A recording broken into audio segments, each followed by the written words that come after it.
وزیر محترم، علی جا، آج ہم تخلیہ میں آپ سے کچھ گفتگو فرمانا چاہیں گے۔ حکم کی تعمیل ہوگی علی جا، لیکن انصاف کا وقت ہو گیا ہے اور آپ کا حکم ہے کہ انصاف میں تاخیر نہیں ہونی چاہیے۔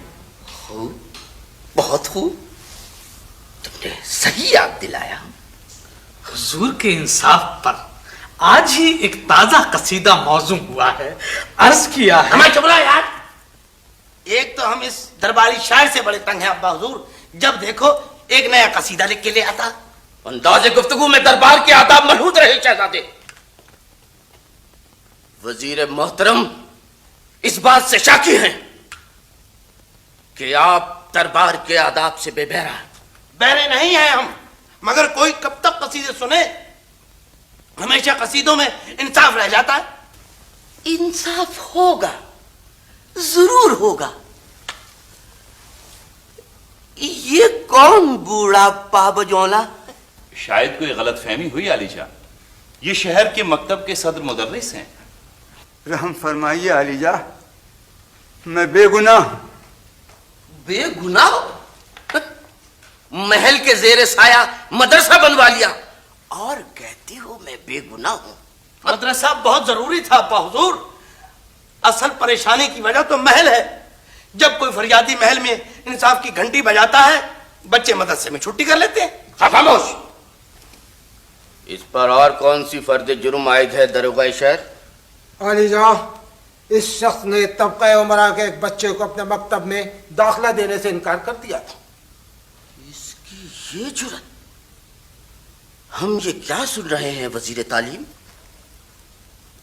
میں لا علم ہوں عالم پناہ، یہ معاملہ میرے گوشے گزار نہیں ہوا۔ میں عرض کرتا ہوں علی جا، رئیس شہر کے بھانجے پچھلے امتحان میں ناکام ہو گئے تھے، لہذا اس شخص نے انہیں اگلی جماعت میں داخلہ دینے سے انکار کر دیا، جبکہ عین اسی وقت ایک سبزی فروش کا بیٹا مکتب میں داخل کر لیا گیا۔ بہت اچھے، شاباش شاباش۔ حد ادب شہزادے، ہم حکم دیتے ہیں رئیس شہر کے بھانجے کو مکتب میں داخلہ دیا جائے اور صدر مدرس کو زندہ میں۔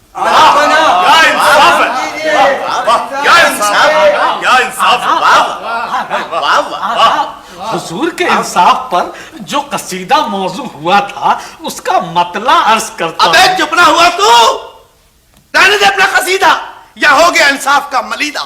حد ادب، آداب دربار ملحوظ رکھے جائیں۔ اور علی جا، یہ شخص ایک مشکوک سیاح ہے۔ مشکوک سیاح؟ یہ کون ہے وزیر سیاحت؟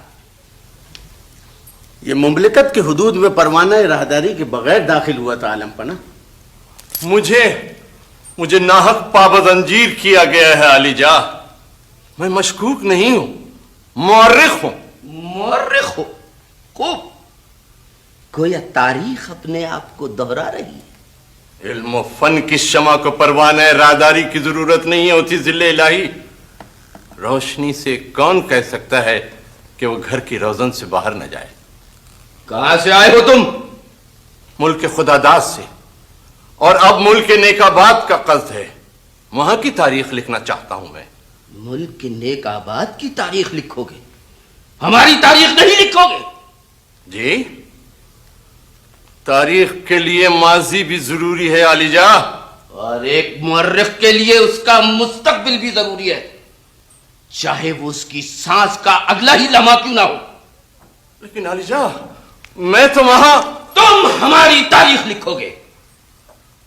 وزیر محترم، ہم حکم دیتے ہیں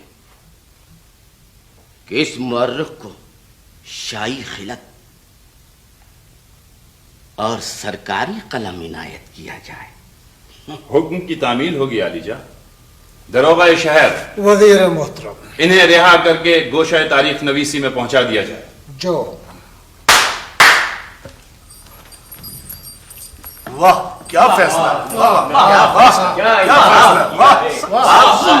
سرکاری قلم سے تو اتنی شاندار تاریخ لکھی جائے گی کہ جتنے شاندار قصیدے میں لکھتا ہوں مثلا آج جو قصیدہ میں نے تحریر کیا ہے اس کا مطلع کچھ یوں ہے. مطلع اب انصاف کے بیچ میں اپنا مطلع ان قیدیوں کا کیا حشر ہوگا پہلے یہ بتلا.